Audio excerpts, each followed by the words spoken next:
The UCP government will release a report today updating Albertans on the state of the province's finances. Former Saskatchewan Finance Minister Janice Mackinnon was tasked with heading a panel of financial experts back in May. Today, recommendations will be presented on balancing Alberta's budget without raising taxes. It is part of the UCP's commitment to get Alberta back in the black by 2023. Details are being shared later this morning at the McDougall Centre downtown.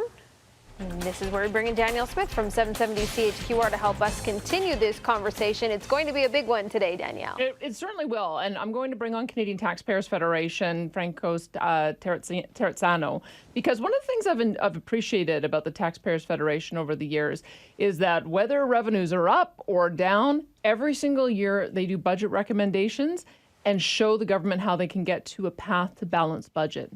They've been doing this ever since we started running deficits back in 2008.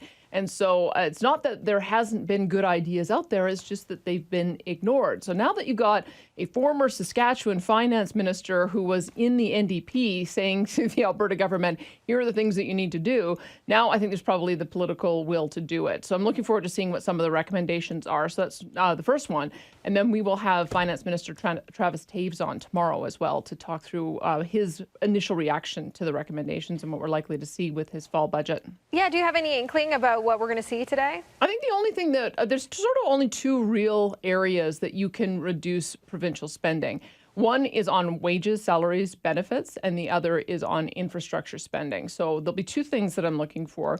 One will be how do they propose trimming on the wage side? And it's possible to do it without causing hardship. Everyone's been talking about a 5% rollback. That might be one thing that you do. You can also do attrition so that as people leave, you just don't replace them in the same numbers. But I think you should also start looking at things like sick leave. The Canadian Taxpayers Federation have reported that on average, keep in mind, average, they've got people who are taking 14.4 sick days per year.